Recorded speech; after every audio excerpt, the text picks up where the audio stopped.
Hello, I am going to make a video today on some of the tools that I use when I make cards. So let's start with adhesives. I recently started using the Barely Art Precision Craft Glue. I find it similar to the Art Glitter Glue. They both have a very fine tip. I just prefer the price of the Barely Art Glue a little bit better than the Art Glitter, but both work fine. And for not wet adhesive, dry adhesive tape runners, I have been using this Easy Runner Grand. I find it pretty efficient to buy refills like this, and you just snap it in to the machine and it just pops out very simply. When you have a new one, you pop it right back in. You just have to line up these two prongs with the prongs on the new one and close it, and it's ready to go. So I have been using that. The little dots are okay and the lines are fine. I notice that sometimes the dots don't always come off as easy as the little lines, but the dots are thinner, so I think I prefer the dots, but you know, if I have this, I'm going to use it. So that is for the Easy Runner Grand. I of course will use the double-sided adhesives that come in the Spellbinders card kits. They do sell them on their website, I think for maybe $6 a piece. I find that they're nice, they stick well. I just don't always like to use them with rip-off adhesives for videos, just for the sake of time. It's a little easier to use the Easy Grand with making videos, just swiping once instead of sticking it down, peeling it off. But I also have purchased this double-sided adhesive tape, which is similar to the one that comes in the card kits, except it is just a bit thicker. Let's see, I guess I could measure it here. I don't know, it's about double the size of this, maybe double and maybe half, I'm not sure. It's about a ½ inch, I guess. So there's that. And for some of my chipboard sentiments, I will add Glossy Accents to the chipboard just to make it a little more glossy and dimensional. And I do find that it works well. It does take a little while to dry, but if you're thinking ahead, you can do it before you adhere it onto your card, or you can put it on your card and then just lay it flat until it is all dry. So that is all for my adhesives. For cutting, I will start with my scissors. This is from Fiskars. It's the spring-loaded scissors. I love it for fussy cutting. It's just simple, it works. I do think that it is not a anti-stick scissors, because sometimes some things will stick to it, but just with some alcohol and a cotton ball, I'm sure it will come nice and clean. And you can lock it so it's not going to stab you if it's on your desk or your craft area. And for cutting paper trimmers, oh yikes. So I started with this one. I like it, although if you can see up here, paper gets stuck under there. So I'll just show you with this scrap paper. Paper can get stuck, as you can see there. It's not all the way down. I did tighten the screws on the back here, and it's not going to get any tighter. So I took a piece of washi tape at least by this corner, so when I'm cutting, I usually try to butt it up against there and hope for a straight cut, but it doesn't always happen. I got this on Amazon. I mean, it's fine. It's not amazing, but it's functional. Not always straight though, which is kind of a big deal for card making. But handmade, not Hallmark, so that's fine. With this one, this is from the Tim Holtz. I think this is the mini. It's very small. It is way smaller than I anticipated. I should have looked more carefully at the dimension at the top, because this is only measures to 3.5. I think it's marketed as the 6 1/4 because, or 6 1/8, because it goes down to that here, but on the top it doesn't go as far as I'd like, and I'd prefer something a little wider. So I'm going to purchase a little bit wider small trimmer like this.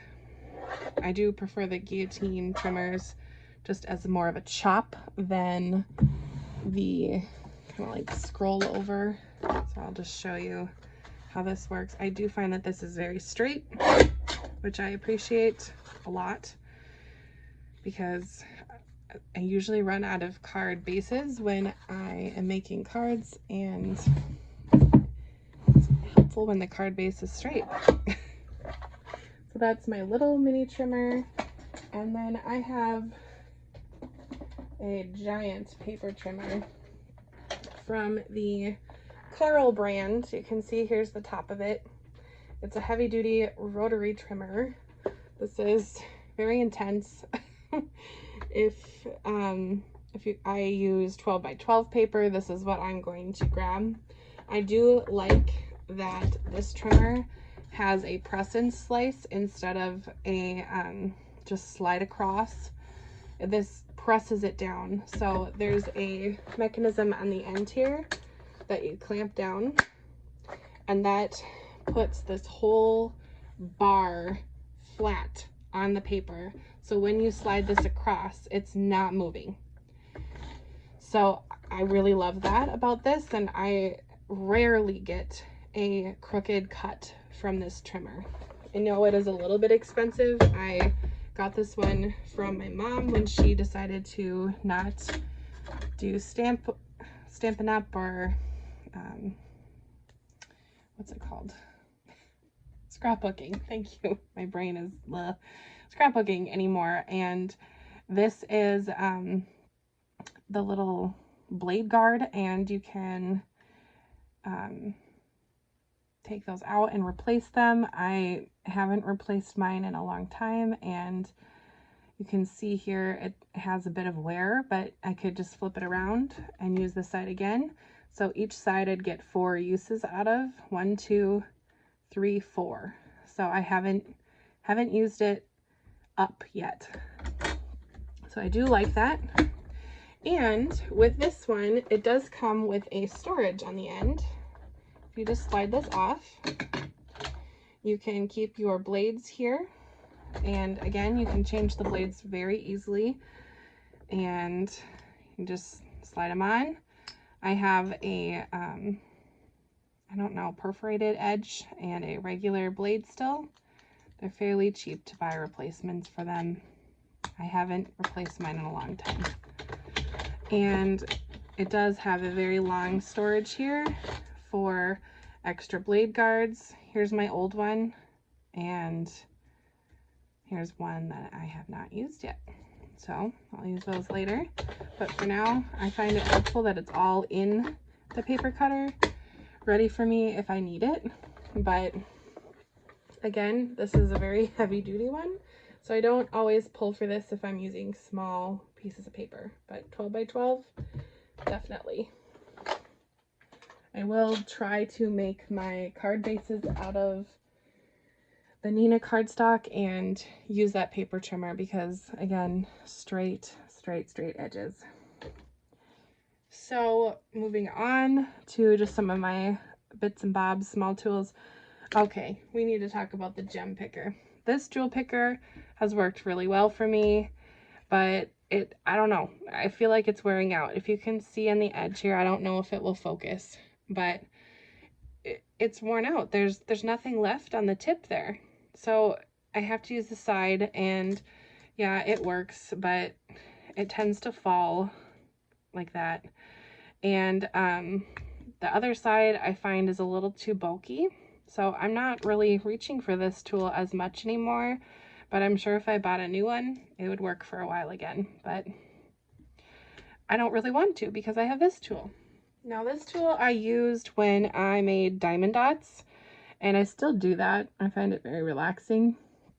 And this tool is, you know, probably cost 2 pennies or something for the Diamond Dots company to make, and I'm sure you can buy it at most craft stores that sell diamond dots, but it just has a little tube here, and you put in this wax, and the wax helps pick up the gems. Where is my wax? I just had my wax. Anyway, I don't know where my wax is, but it's around. But you just kind of like poke it down. Wax comes in and you can pick up gems and like really wiggle them around. As you can see, that is not falling off. I'm going nuts with it. If I did that with my gem picker, let's just try. There it goes. So this one, I don't know. Not working for me. This one, it's working for me. Moving on to my Wink of Stella. I have the Wink of Stella, and this is from Spectrum Noir. I could barely read that. Spectrum Noir. This one is a darker shimmer pen. It just add some sparkle. It's the sterling silver kind, and this is the Wink of Stella, which just adds like a clear silver. And I haven't used this in a lot of my cards recently because I had stashed them away and I couldn't find them, but now that I've found them again, I will definitely be pulling these out. And for other tools, I like my reverse tweezers. I find it helpful for picking things up, moving sentiments around, moving ephemera around.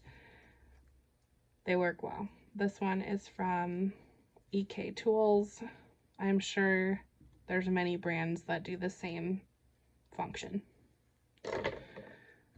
And my Tool-in-One from Spellbinders, I enjoy it. I like to use this side for die cuts, especially if there are little pieces that need to pop out. And I use this side, like the pointed edge, if I need to like pick something up with like maybe the release paper or pop something out of a difficult die, whatever it might be.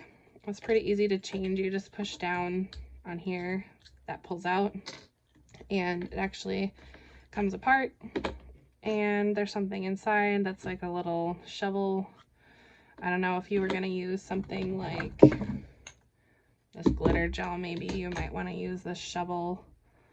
If I can open this, you could kind of like, you know, shovel it out and put it on something for small areas. This stuff is so sticky. Anyway, things clean up pretty nicely from it. I'll either just wipe it off with my hands or I'll use a chamois, but I don't use this one as much, so I usually just store it in here and close it up.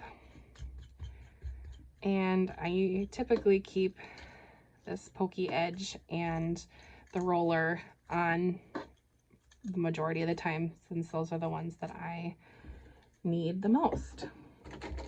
And I usually just keep a pencil, a pen, and a Sharpie on hand just for use, general use, marking things or making notes to myself. Bone folders, I do have this one, which is the Teflon bone folder. I have this, which I don't know what it's made out of. I've had it for a long time. It was my mom's at one point. I don't know if it's some kind of organic material, like actual bone. I don't know. It's very sturdy, but I find that when I am using my scoring board here, it does kind of pop through in my cardstock when I am scoring my cards. And I don't want it to rip, so I have been using my Teflon bone folder. Now, speaking of scoring boards, this scoring board is the one that I use when I make card bases. On the back here, it comes with a bone folder that is plastic. Now, if you can see here, the edge has completely rounded because I've used this because it came with it, so I assume, you know, this is what you use. This is the tool. Well, doing this motion over and over and over with cardstock, I've actually worn the tip off. Crazy. So I've been using the Teflon one with this tool just because I want a precision fold and or score, and I don't want it to not fold enough like this with this tool, and I don't want it to push through with this tool. So Teflon works well for me, and then this edge I find is kind of helpful for making that crease on the edge with the paper for the center. So just like pushing it down, it really does work well, and I don't find that there are a lot of marks on the cardstock, which is helpful. If there are marks, I will typically just put that on the front and then put something over it, and no one will ever know. So that is for scoring and cutting, gluing. Let's talk about ink. Okay, I use this ink quite often. I find that it works really well for like a very dark black. I have re-inked it once. I just used this little re-inker that was only a few dollars, and you know, just add it to the pad, put a few drops on, rub it around with the tip of this, and you're good to go. I like it on most surfaces except vellum. I found that it gets kind of fuzzy. With the other stamp pads that I use, I like to use this for embossing. This is the VersaMark, just like a sticky clear adhesive. I do also have 2 of those. I don't know why I bought 2, but I do have 2. So they're exactly the same. I have re-inked this before with a re-inker similar to the Archive Black, but I would like to buy a black ink from VersaMark in the future, just because I've heard that works pretty well, similar to this, but a little bit darker. And oh, I forgot to talk about tape. I do use purple tape, crafting tape, and washi tape. I do have quite a lot of washi tape, and I'd like to kind of start using up some of my rolls. I've started these 4, and they're cute, and you know, I use them up and it's fine. And I do like using this polka dot washi tape to mark some of the products of like what is mine. For example, like on the back of this, I have this because I will craft with my friends, and some of my friends have the same tools, and it's just easier to have things marked, and then when you're ready to go home, you can just say, oh, yep, these are mine, good to go, and you're not going home with somebody's stuff, which can be kind of sad because you need your tools. And with stamping, I do have a mini Misti. I know that these are quite popular. They are spendy, but I mean, if you do buy some of the other stamps, like a stamp set could be pretty expensive too, so it's worth it to me in the long run. If I need to double stamp, this is perfect. I probably will end up buying a regular size Misti eventually, but oh dear, that's such a strong magnet.